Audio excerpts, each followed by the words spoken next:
I greet you all. My name is Professor Duke Orata. We are continuing with our lectures, and today we want to look at heat addition to those flows, frictionless flows in ducts of constant area.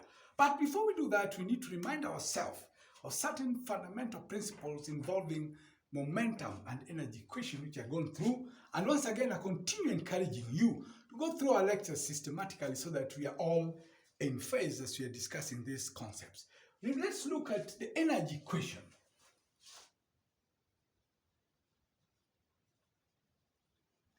If you recall correctly, we said that for isentropic processes, and what's isentropic process? Isentropic process, basically, we are thinking in terms of adiabatic processes.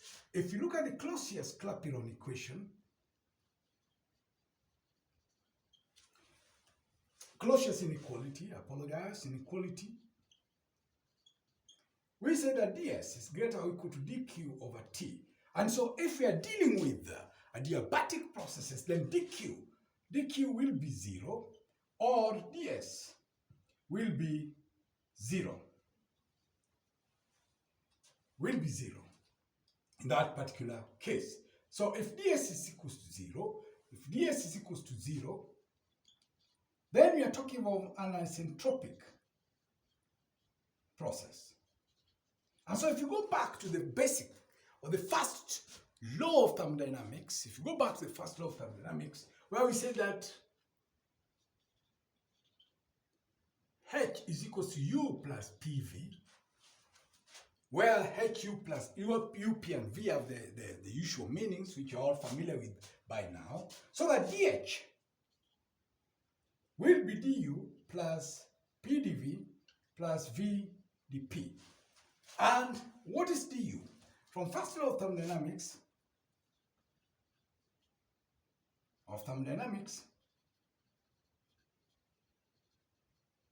we remember that du was equal to dq plus dw. And so when we are dealing with PV work, then that is minus PdV. And so if we bring in the entropy component from the Clausius inequality, then du will be TdS, because we said ds was greater or equal to dq over t, so TdS is equal to dq plus minus PdV.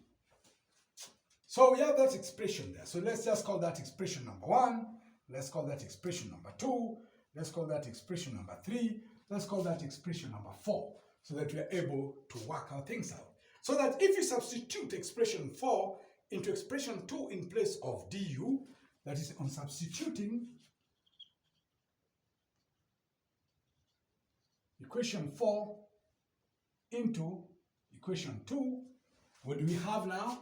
We have dh is equals to TdS minus PdV. Remember, this is du, that is du plus PdV plus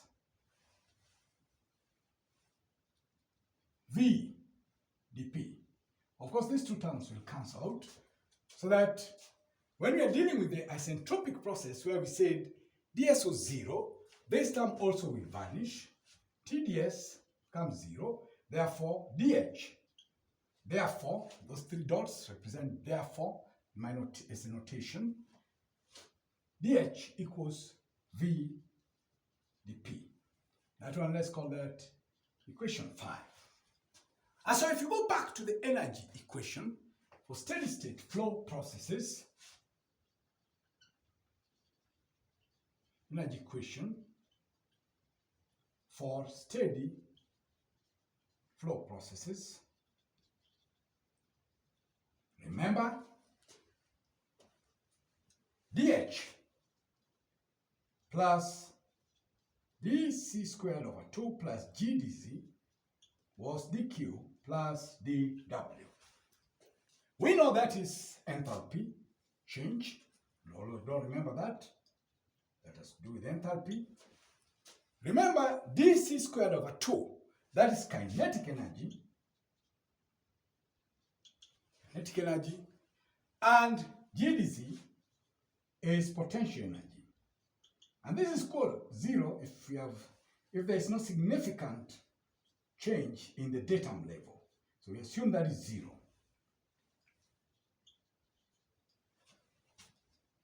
And of course, in nozzles and the likes, assume that zero. So we are moving in the right direction. So what do you have here? Therefore, dH plus dc squared over 2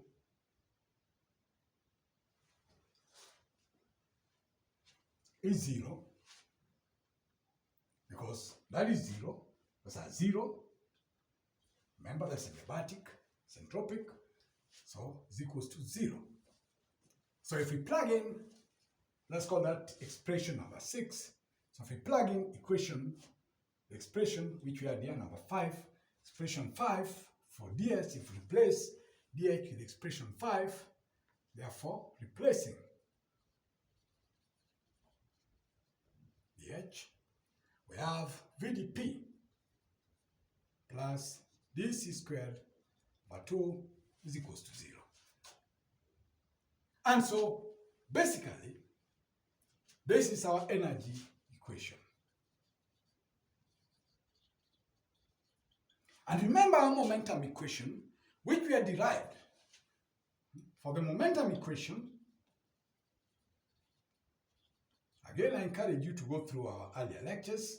We had said that the sum of all external forces impressed on that particular system was mc2 minus c1. And when we worked with our last systems, we saw that ADP plus AC over V dC was equal to 0. And remember, that is the continuity equation. This was the mass flow rate. That was M. That was the mass flow rate. So if we simplify these quantities,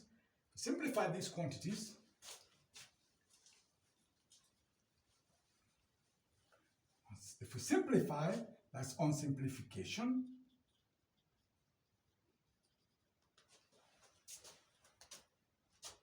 Divide throughout by A. Remember, A is constant, AC of V is constant. Remember the continuity equation, if you remember. It's equals to A2, C2, V2, and there's a constant. Or just remember that. That's the continuity equation. So if we simplify this expression, we will have VDP dividing by A, then cross multiplying by V. That is on simplification, by dividing throughout by A and cross multiplying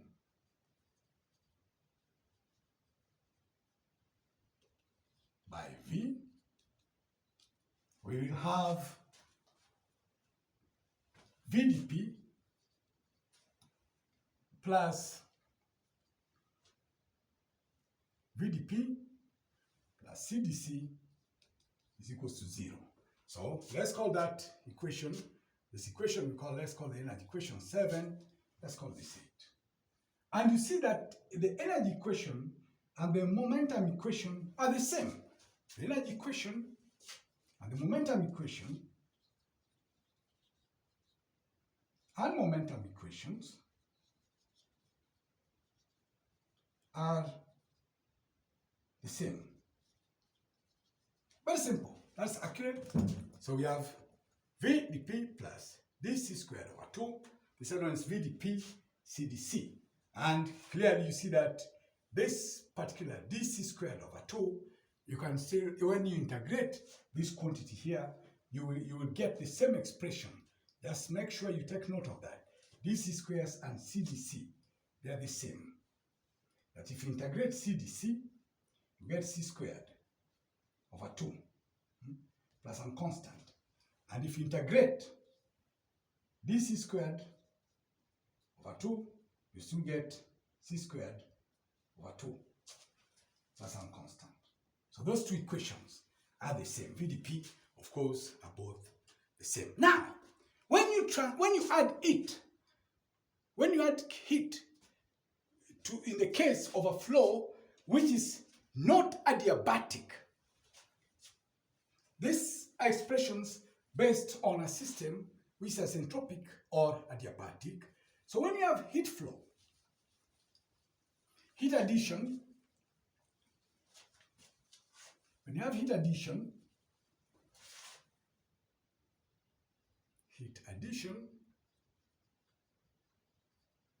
to a frictionless flow under non-adiabatic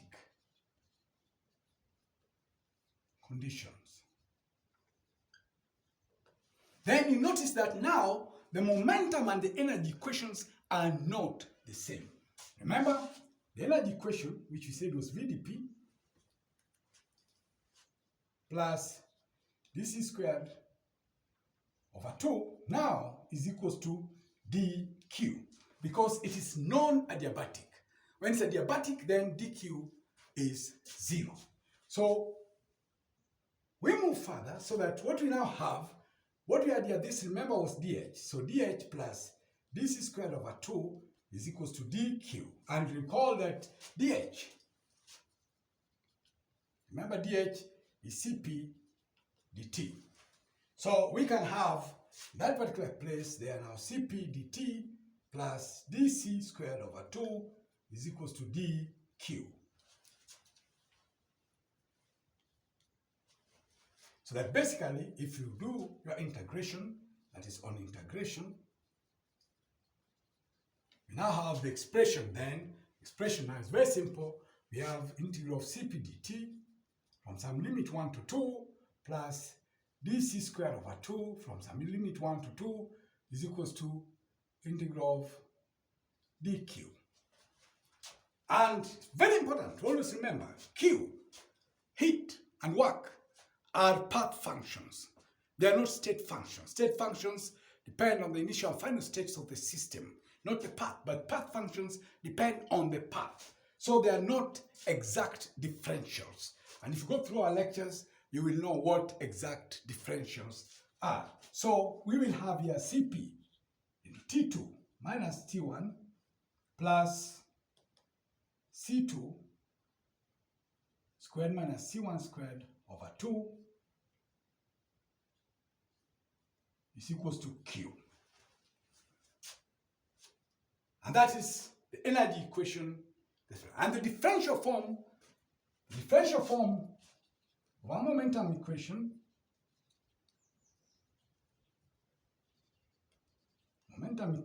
remember, which we just erased, was AdP plus AC over V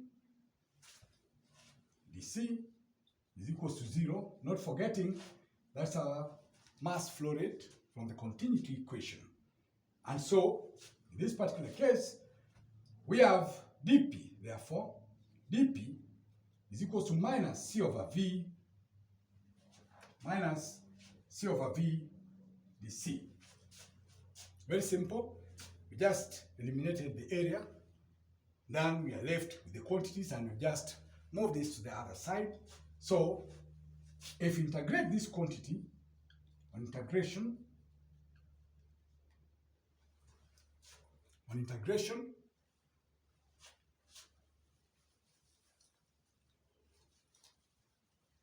our lives are easy. On integration, let's integrate dP from some limit 1 to 2, that's plane 1 to 2, and minus C over V dC going from plane 1 to 2, which we had illustrated in our previous systems.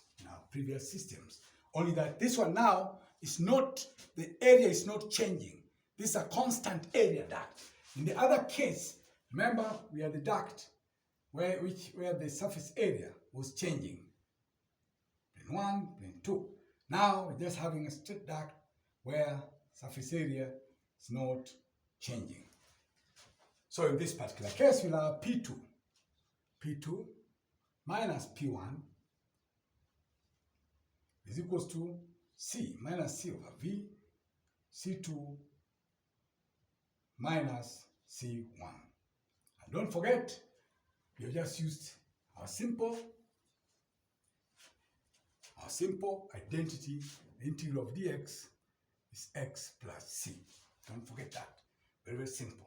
So if you have our limits, then you don't need the constant, the integration constant. So we have P2 minus P1 is equals to C1 over V, C2 over that. And so you notice that in this particular case,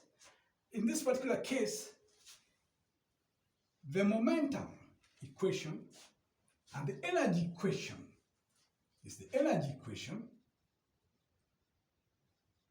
and momentum equation are not the same, are not equal. And so, if for example, we have increase in temperature in the duct, there will of course be increasing in the specific volume and also the velocity. But you're not going to be able to compute the velocity unless you know the change in pressure.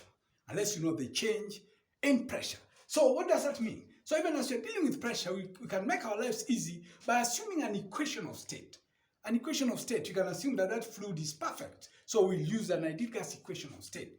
And the other equations of state which will characterize the pressure, volume, temperature properties of that particular system. But for you to be able to compute, for example, the change in velocity, the increase in velocity, you need to know the pressure drop. Just an example, to compute change in velocity, you must know the drop in pressure. And in fact, these unknowns, all these unknowns which are there in terms of pressure, temperature, and the likes, means that you must, to solve them out, to solve these unknowns,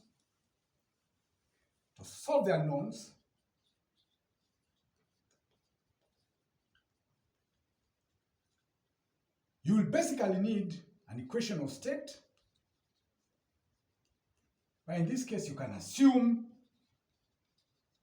the fluid behaves perfectly.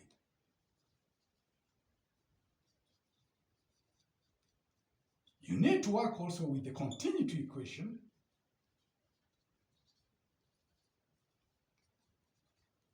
which becomes also very critical in addition to the energy equation. To solve the unknowns, you have to solve the unknowns, whether it's P1, V1, T1, C1, P2, V2, T2, C2. You will need to work with these equations, all of them, combine them to be able to solve for these unknowns. So the key point here, as you're moving on, the key point here is to note that when we're talking of heat addition in a flow which is a frictionless flow, which is non-adiabatic, then the momentum and energy equations are not the same. Unlike in the case when you're talking of adiabatic flow, you saw that the momentum and the energy equations are the same. We'll stop at this point. We are continuing with our lectures.